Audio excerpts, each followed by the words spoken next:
let's make a primitive flag. This one is made out of wine corks, but you could use pop bottle caps. You could use any kind of like wooden dowel or cutoffs. So don't limit yourself. You can even use the what you call the birch logs at Dollar Tree. You'll need your paint markers or red, white, and blue, and some little stars if you like. First thing we're going to do is we need 24 wine corks and or whatever you choose to use these on. Now what's neat about this is it's simple, easy, fast, and your paint markers and your glue gun, or you can use any type of adhesive glue. The main thing is your first 6 that you're going to have lined up. I'm going to do the first 6 in blue. Only do one side, because when this is sitting and you turn it around, it will actually be blue on red and white corks. So do the first side one at a time. Now your next 3 that you'll have up top here is going to be red. And then your next 3 here will be white. And those are going to go right beside that. Now this next line, of course, is going to be all red lined up. And then the next row will be all white. That way you'll have your blue flag, this first 6, red, white, red, and this last row is white. And you'll see as I go along and I get these done. But just so you know ahead of time, 24 is what you need. So you want a dependable marker or a paint marker, and you can also use your acrylic paints. And you're just going to do this, the top end here. Just going to do that whole end and paint it in. And if you don't like that color blue and you want to make it dark, then by all means, you can use your acrylics in different ones. So just to give you an idea, and you don't have to be like so perfect. You can just do the center, you can do the outer edge, and get that blue. And just move right along. It won't take you long to do 6 of the wine corks, or like I said, you could use a bottle cap, you could use wood cutoffs, wood turns, wooden dowels that you've got left over. It's real simple, and because you're really focusing on the front part of what's going to be seen, and then when these are glued together, they're going to make us a flag. And you could use this for your 4th of July DIY. You could use it for your red, white, and blue. I'm using this for my primitive decor, and I always keep that stuff out year round. I might show it off more or change up my displays for 4th of July, Veterans Day, Memorial Day. And I used to have my entire den decorated in red, white, and blue. Everything in there. So I still have all of that, and I use all of it. Still my favorite stuff. And some people call this the Americana fashion because of all the Americanas are commonly patriotic, red, white, and blue folk art type of decor. And it is really, truly come back into the main with people in popularity using those and doing those Americana crafts. So it's really caught back on. It used to be really, really popular in the 80s and 90s, and it faded out for a while, so people had brought it back. This still beloved. Okay, so I'm doing my last of the blue. And basically what it boils down to is you will have 9 that are red and 9 that are white. That's 18. And then when you add this 6 blue ones to it, you end up with 24 corks in total. So as you see how quick it took me to paint those, it doesn't take long at all. So since I've got those done, I want to focus on making sure I get all of my red and all of my white done. Now, as I was saying before, go ahead and do them as you got them laid out. Now, here's the trick.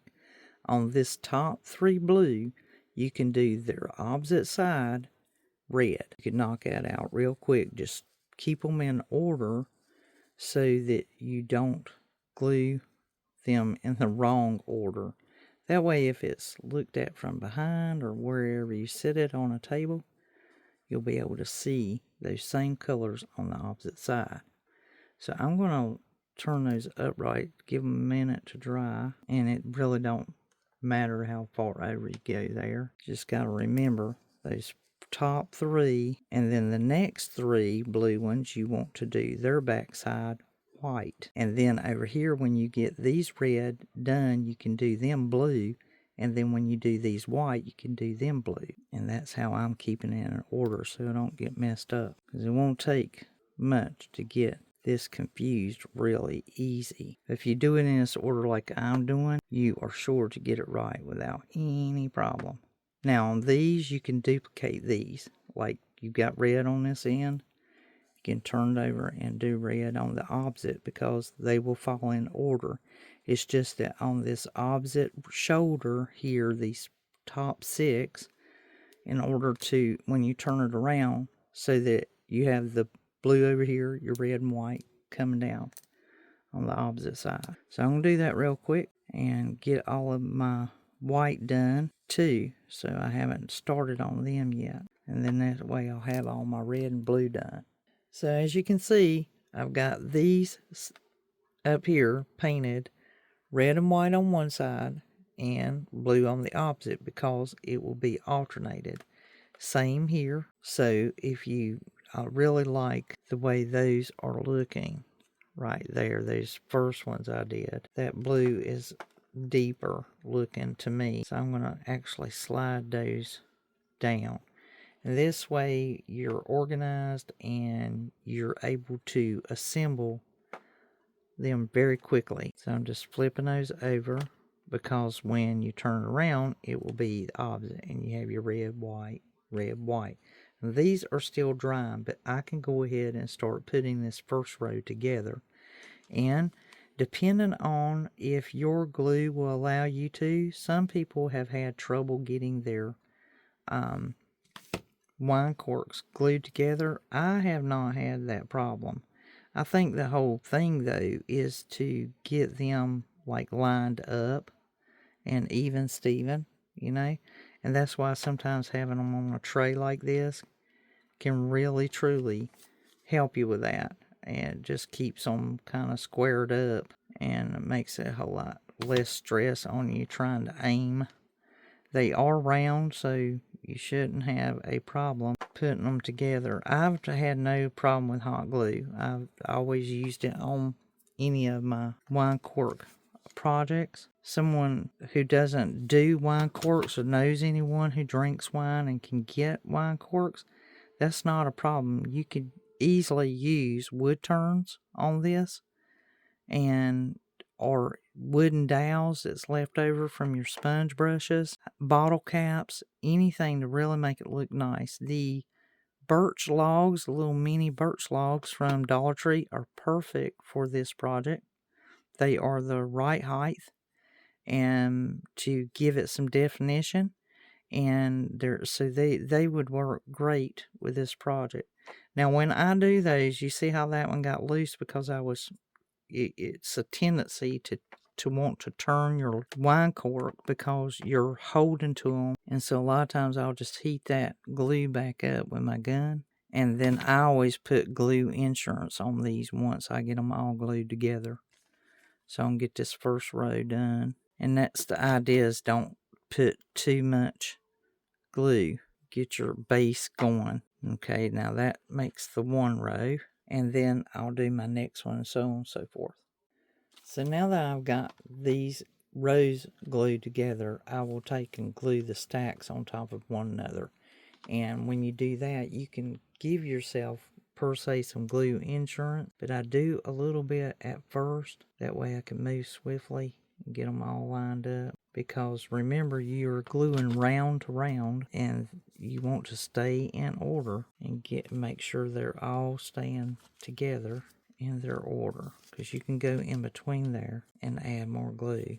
And we'll be putting some jute twine on these too, so just go through there, get your logs on. Now you have your flag going this way, and when you roll it over, you have your flag going on this side. the correct way. And then this is an opportunity, if you need to, you can go in betweens there. And that's generally what I do, is I go along this side and I just put some glue in there. I call it my glue insurance.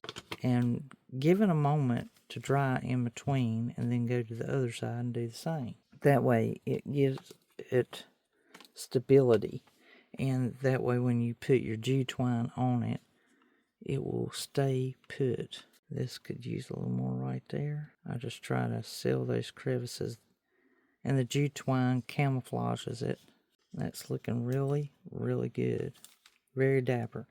And up here, you know, where they've already been glued together, if you wanted to, you could go in betweens this edge, this side, as well as this side. And sometimes you can just kind of look down in there and see if anything's going anywhere. These look pretty well glued, but it doesn't hurt to put that in there. And there we go. We've got that together. Alright, so what I'm going to do to age this up a little bit, it's just too bright for me. I'm going to take and add my grunge to my paint here. I've got like some nutmeg mixed with some white. Got a little bit of black there. And probably use my chippy brush. So the grunge recipe you can find in the link down below. And that way it's here on the channel. You can enjoy that. It makes a really, really neat grunge recipe. And you can use it literally on everything we do prim here. Everything. And it's designed to really, truly be able to use on fabric or your wood pieces, your jute twine, whichever you like. And I'm just using my chippy brush here. And that might be a little bit too much of the paint to give me my grunge. I'm also going to use some cinnamon to give it a little bit of a color too. And that just makes it look real nice. Let's see what we got here, my paints. Also, I picked me out some stars. And I'm going to use 2 stars. I have my one that's wood burnt cuts, and you can get these at Hobby Lobby. And then also the silver stars. And a lot of times you can get them at Hobby Lobby too. And I'm just going to glue one on top of the other. And I'm planning on placing it right about here. And I'm just going to kind of brush over it real quick.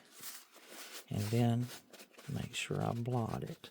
Because this is really what's going to be showing is the outer part. And then because it is the wine corks, and these are like the bulk kind, these were given to me. These were actually given to me by someone who had some craft plans and decided they weren't going to and changed their mind. Now I do want that color to stay like that because I'm going to wrap that jute twine around it. And this is just going to take all that brightness off of these corks. And so once again, you can take your paper towel and blot those. Just ages it out a little bit. With my star, it's the burnt, and it might look too new for this. So let's stain it up a little bit. And what I was wanting to do is kind of put that there. I'm just going to put a spot here and a spot there. It's still kind of damp, but... And then with this being metal, the metal dries real fast. It just cools off real quick with the glue gun. So sometimes it's hard to get the glue on there like you want. Get it switched around while it's still warm. Jute twine. And you could use rope with this, anything, and just go several winds around it.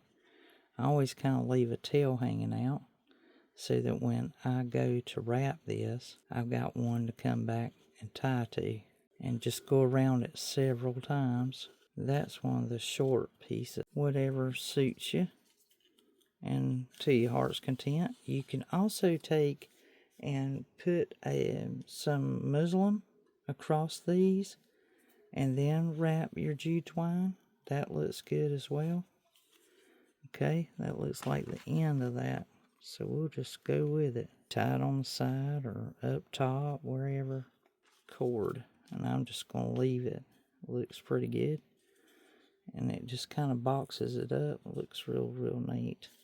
And you can always put like USA and different things, and when you flip it around, if you wanted to put a star back here, you could.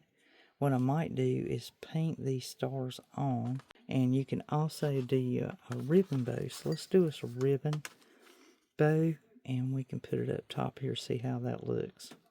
That adds more charm to it. I have my muslin here, and I'm going to take a piece of this and maybe stamp like USA or freedom or land of the free, and make me a tag to put on my flag here.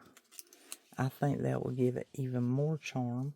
And I just keep me a roll of muslin. It really comes in handy. And you can rough this up if you want to.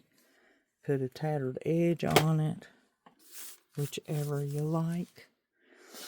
Alright, so I made my tag. I put Made in USA, and I put my name and date on one, my initials, and on the back of it I actually added the year, and I put my whole stamp in there. Now I haven't stained these up yet because I want to make sure I got everything on them that I wanted on them. So now I can either do my stain I got over here and let them get a little wet, and they don't have to be all the way, or I can use my distressed inks, and they work real well. I did think about maybe hitting this a little bit, you know, just kind of hitting it here and there, and just, you know, a little this, a little that. Now, that should do it on that. Won't be too much. Then you see what ink I got on my hands, and rub that in. And then like these pieces I can take and just kind of crumble them up and let that stain get on in from where I had gotten it on my wine corks. Get my dirty hands rubbed on there. Perfection. The more you mess with it, the better it gets. So that looks pretty good. We got our tags made. And I'll just put that one behind this one. And I can tie these on. Run that jute twine up through there. Give it all its charm. That's what I love about my primitives. The more you add these little embellishments, just a little this and that and the other. So that's looking pretty good. Got those tags there. They'll hang off that little side there. Now we need some fabric in there. I do have this one already made. This might be the ticket right here. It's got all the colors. Burlap, it's got the lace, muslin in it, blue, red, white, and blue. See which string, I don't guess it matters which string to tie it with. So I added just a few more pieces on here, burlap, and this little piece of blue right here. So the blue burlap and red burlap along with this little blue piece, so that it will really accentuate what's here. And this looks really much like a starburst messy bow, and it's going to work perfect for a flag. Do a small amount of glue, and I'm going to glue it up high because I do have my tag here, my Made in the USA tag, and actually I can kind of lay it across the front if I wanted to. And I may try to move my jute twine to where that tag is up at the top more. And just put a dab on it versus the logs, per se, or the wine corks. And kind of cascade there and show off that firework looking messy bow. It's looking pretty dapper. Really dapper. And at this time I'm using this side, but I can always use this side too. So I hope you enjoyed making the 4th of July red, white, and blue flag for your everyday primitive decor. I really enjoyed it. This was a lot of fun.